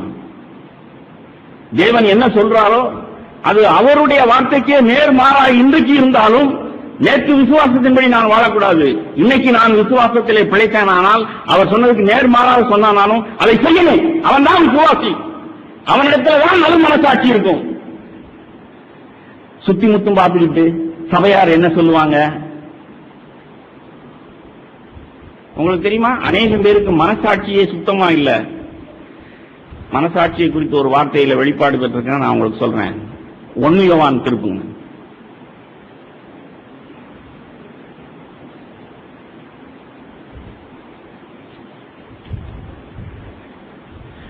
நான் ரட்சிக்கப்பட்டு 34 வருஷம் ஆகுது. 34 வருஷமா இந்த வார்த்தைக்கு இப்படி ஒரே அர்த்தம் தான் நான் வச்சுக்கிட்டு இருந்தேன். 4ஆம் அதிகாரம், இல்ல இருங்க, இங்கிலீஷ்ல எடுத்துக்கிறேன். 1 யோவான் 3ஆம் அதிகாரம் 20ஆம் வசனம். 1 யோவான் 3ஆம் அதிகாரம் 20ஆம் வசனம். நம்முடைய இருதயமே நம்மை குற்றவாளிகளாக தீர்க்குமானால், தேவன் நம்முடைய இருதயத்திலும் பெரியவராயிருந்து சகலத்தையும் அறிந்திருக்கிறார். பிரியமானவர்களே, நம்முடைய இருதயம் நம்மை குற்றவாளிகள் என்று தீர்க்காதிருந்தால், நாம் தேவனிடத்தில் தைரியம் கொண்டிருந்து அவருடைய கற்பனைகளை நாம் கைக்கொண்டு அவருக்கு முன்பாக பிரியமானவைகளை செய்கிறபடியினால் நாம் வேண்டிக் கொள்கிறதுவோ அதை அவராலே பெற்றுக் கொள்கிறோம். இப்போ 20ஆம் வசனத்துல வாசித்தோம், 1 யோவான் 3:20, நம்முடைய இருதயமே நம்மை குற்றவாளிகளாக தீர்க்குமானால் தேவன் எவ்வளவாய் குற்றம் தீர்ப்பார், குற்றப்படுத்துவார் அப்படின்னா 34 வருஷம் வேதத்தை வாசிச்சிருந்தேன். இன்னைக்கும் நீங்க அப்படித்தான் வாசிச்சிருக்கிறீங்களா? ஹலோ, என்ன எழுதியிருக்குங்க? 1 யோவான் 3:20 என்ன எழுதியிருக்கு? நம்முடைய இருதயமே நம்மை குற்றவாளிகளாக தீர்க்குமானால் தேவன் நம்முடைய இருதயத்திலும் பெரியவராய் இருந்து சகலத்தையும் அறிந்திருக்கிறார். அப்படின்னா என்ன அர்த்தம்? உன்னுடைய மனசாட்சி குற்றப்படுத்திருச்சுன்னு சொன்னா நீ என்ன செய்யணும்? உன்னை செய்யறது ரைட்டா தப்பா? சரி, தப்புன்னே சொல்லுவோம் மனசாட்சி. அப்ப நீ என்ன செய்யணும்? மனசாட்சியின்படி வாழ்ந்துட வேண்டியதான் பிரதர். மனசாட்சியே குற்றப்படுத்துதுன்னா தேவன் எவ்வளவாய் குற்றப்படுத்துவார்? முட்டாள் நீ! உலகத்தானா? உலக மனுஷனா? உனக்குள்ள ஆவியானவர் இல்ல? உன்னை உண்டாக்கின தேவன் இல்ல? உன் இருதயத்தை விட பெரியவர் ஒருவர் இல்ல? அவர்கிட்ட போய் கேட்க வேண்டியதானே? கேட்டிருக்குமா? கேட்டா அவர் என்ன சொல்லுவார்? ஆபிரகாமுக்கு சொன்னது போல, பவுலுக்கு சொன்னது போல சொல்லுவார். எத்தனையோ விஷயங்கள்ல இதுவரைக்கும் நீ இப்படி இருந்திருக்கப்பா, இப்போ அதன்படி உன்னுடைய மனசாட்சி உன்னை குற்றப்படுத்துது. ஆனா இன்னைக்கு நான் சொல்றேன், சகலத்தையும் அறிந்த நான் சொல்றேன், நீ நேருக்கு மாறா இப்படி உன்னை செய்யணும்னு சொல்லுவார். காந்தி கறி சாப்பிடாம வாழ்ந்தார். கறி சாப்பிடுறது அவருக்கு பாவமா பட்டது. சாகிற வரைக்கும் கறியே சாப்பிடல. பாவம், மனசாட்சியை மட்டும் வச்சுக்கிட்டு வாழ்ந்தவர் கடைசி வரைக்கும் தன்னுடைய மனசாட்சியின்படி வாழ்ந்து செத்துட்டார். இன்னைக்கு அநேகம் பேர் அப்படிதான். நான் வேலையை விட்டு வந்தேன் பிரதர் ஆண்டவருக்காக அப்படின்னு சொல்லி வேலையை விட்டுட்டு நான் வந்தேன். இப்ப யோவா சகரியா போனதை போல வேலை செய்து பிழைக்கிறதற்கு இன்றைக்கு விசுவாசம் இல்ல. அன்னைக்கு நான் ஆண்டவருக்காக தான் வேலையை விட்டுட்டு வந்தேன் அப்படின்னா 30 வருஷத்துக்கு முன்னாடி உயிர் பெற்றிருந்த இன்னைக்கு செத்து கிடக்கிற தேவ சித்தம் செய்ய.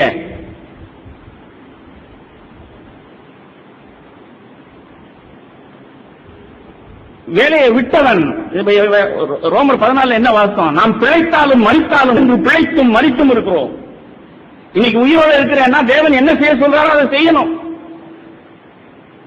அன்னைக்கு வேலையை விட்டுருந்தேன்னா இன்னைக்கு வேலை செய்ய சொன்னா வேலை செய்யணும்.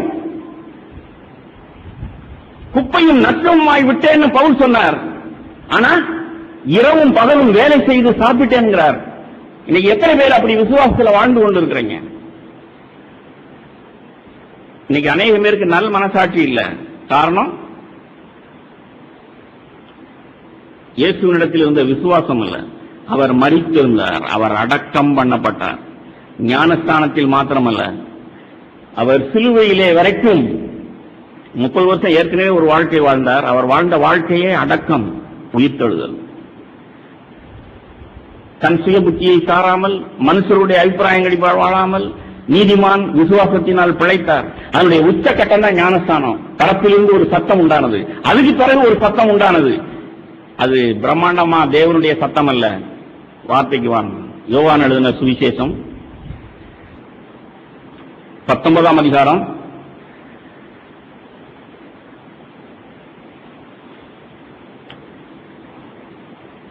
33, 34, 35 வசனம் எடுத்தவர்கள் சத்தமா வாசிங்க.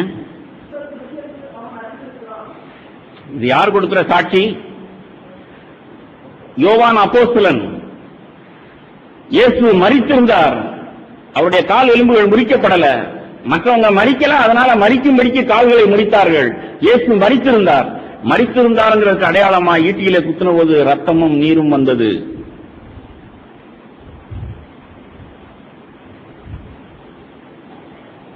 எல்லாம் முடிந்ததுன்னு சொல்லி இயேசு மரித்திருந்தார். 1 யோவான் நிருபத்தை எழுதின அந்த அப்போஸ்தலன் இங்கே நமக்கு புத்தி சொல்றார் சபைக்கு. 1 யோவான் 5ஆம் அதிகாரம்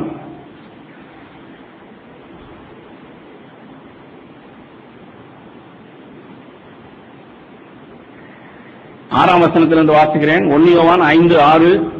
இயேசு கிறிஸ்துவாகிய இவரே ஜலத்தினாலும் ரத்தத்தினாலும் வந்தவர். ஜலத்தினாலே மாத்திரமல்ல, ஜலத்தினாலும் ரத்தத்தினாலும் வந்தவர். ஞானஸ்தானம் பெற்ற போது பரத்திலிருந்து ஒரு சத்தம் உண்டானது, தேவனுடைய சாட்சி. அவர் ஜலத்தினால் மாத்திரமல்ல, ரத்தத்தினாலும் வந்தவர். ரத்தத்தை கண்ட மனுஷன் நான், சாட்சியிடுகிறேன்.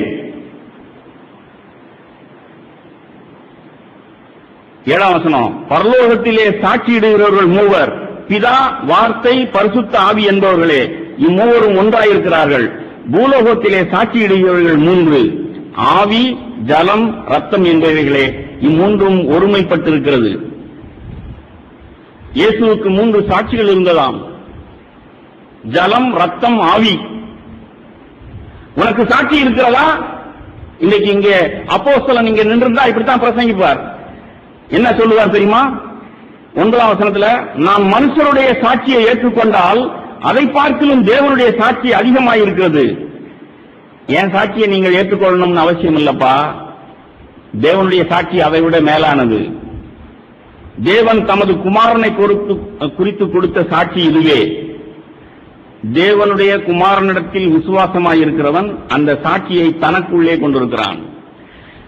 அந்த சாட்சியை தனக்குள்ளே கொண்டிருக்கிறான். உன்னுடைய ஆவியிலே இயேசு வாழ்ந்த வாழ்க்கை இருக்கிறது என்று உன்னுடைய ஆவியிலே சாட்சி இருக்கிறதா?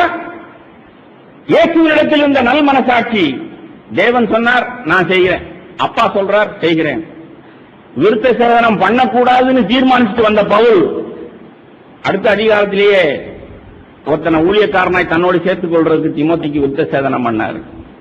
அப்ப மனிதர்கள் எல்லாம் அவரை ஏற்றுக்கொள்ளவில்லை. நீங்க ஏற்றுக்கொள்ளலன்னா என்னப்பா? தேவன் சொன்னார், நான் செய்கிறேன், எனக்கு நல் மனசாட்சி இருக்கு. அல்லேலூயா. இந்த யோவான் தேவனுடைய 10ஆம் வசனம், தேவனுடைய குமாரனிடத்தில் விசுவாசமாயிருக்கிறவன் அந்த சாட்சியை தனக்குள்ளே கொண்டிருக்கிறான். தேவனை விசுவாசியாதவனோ தேவன் தம்முடைய குமாரனை குறித்து கொடுத்த சாட்சியை விசுவாசியாதவனால் அவரை பொய்யராக்குகிறான். தேவன் நமக்கு நித்திய ஜீவனை தந்திருக்கிறார். அந்த ஜீவன் அவருடைய குமாரனில் இருக்கிறது என்பதே அந்த சாட்சியம். இயேசு விசுவாசத்தினால் பிழைத்தார். இயேசு வாழ்ந்த வாழ்க்கை உங்களிடத்தில் இருக்கிறதா? Is there an inner witness in your spirit? உங்கள் ஆவியிலே சாட்சி இருக்கிறதா? இயேசு வாழ்ந்தது போலேயே சுய புத்தியை சாராமல் மனுஷர் என்ன நினைக்கிறாங்கன்னு பார்க்காம பவுல் வாழ்ந்தது போலேயே நல் மனசாட்சி அப்பதான் எனக்கு இருக்கும். அப்பதான் அந்த இருதயத்திலிருந்து தூய அன்பு பிறக்கும். இப்படிப்பட்டவர்கள் தான் விசுவாசத்தை காத்துக் கொண்டவர்கள். மாறாக இங்க எங்கேயும் ஒரு பார்வை பார்த்துக் கொண்டு என் பொண்டாட்டி என்ன நினைப்பா, புருஷன் என்ன நினைப்பாரு, பிள்ளைகள் என்ன நினைப்பாங்க, சபையார் என்ன நினைப்பாங்க, உலகம் என்ன நினைக்கும், இப்படிப்பட்டவர்கள் எல்லாம் தேவனை பிரியப்படுத்தவே முடியாது. அவர்களுக்கு இன்ன சாட்சியே இல்ல. இயேசு வாழ்ந்த வாழ்க்கை எனக்குள்ளே இருக்கிறதுங்கிற இன்ன சாட்சியே இல்ல. நம்மளை அநேக பேர் நம்முடைய வாழ்க்கையை மூடி வைக்க வேண்டியிருக்கு. நான் இப்ப எவ்வளவு வெளிப்படையா பேசினேன், நீங்க பேச முடியுமா உங்கள் வாழ்க்கையை? My life is open book. Paul வாழ்ந்த வாழ்க்கை ஓபன் புக். அங்க எங்கேயாவது ரகசியம் இருந்ததா? நல் மனசாட்சி இருந்தா எல்லாம் வெளியரங்கமா இருக்கும். நான் எவ்வளவு சம்பாதிக்கிறேன், எவ்வளவு டாக்ஸ் கட்டுறேன், இங்க ஒரு கணக்கு அங்க ஒரு கணக்கு இருக்குமா? இருக்க வேண்டியதில்லை. நாம எல்லாரும் பணத்துல யோக்கியமானவர்கள். ஆனா தேவன் உங்களோடு என்ன பேசி இருக்கிறார்? அந்த பேசுனதுக்கு கீழ்ப்படிஞ்சிருக்கிறீங்களா? நம்மள அநேகம் பேர் வாலிபர்களா இருக்கட்டும், திருமணமானவர்களா இருக்கட்டும், நேருக்கு மாறா பேசி இருப்பார். ஆனா அதுக்கு நாம கீழ்ப்படியல. ஏன்னா கீழ்ப்படியாமல், நல் மனசாட்சி இல்லாமல், குற்றமுள்ள இருதயத்தில், மாயமுள்ள விசுவாசத்தில் வாழ்ந்து கொண்டிருக்கிறோம். Check yourself. உங்களே நீங்கள் பரீட்சித்து பாருங்கள். ஆபிரகாம் பரீட்சிக்கப்பட்டு அவன் தேறினான். இயேசு ஓட்டத்தை முடித்தார். எல்லாம் முடிந்ததுன்னு சொன்னார். மாசியிலே சுவாசம் இருக்கும் வரைக்கும் அந்த மாயமற்ற விசுவாசம் நம் ஒவ்வொருவருடைய ஆவியிலும் களங்கமற்றதா இருப்பதாக. ஆமென்.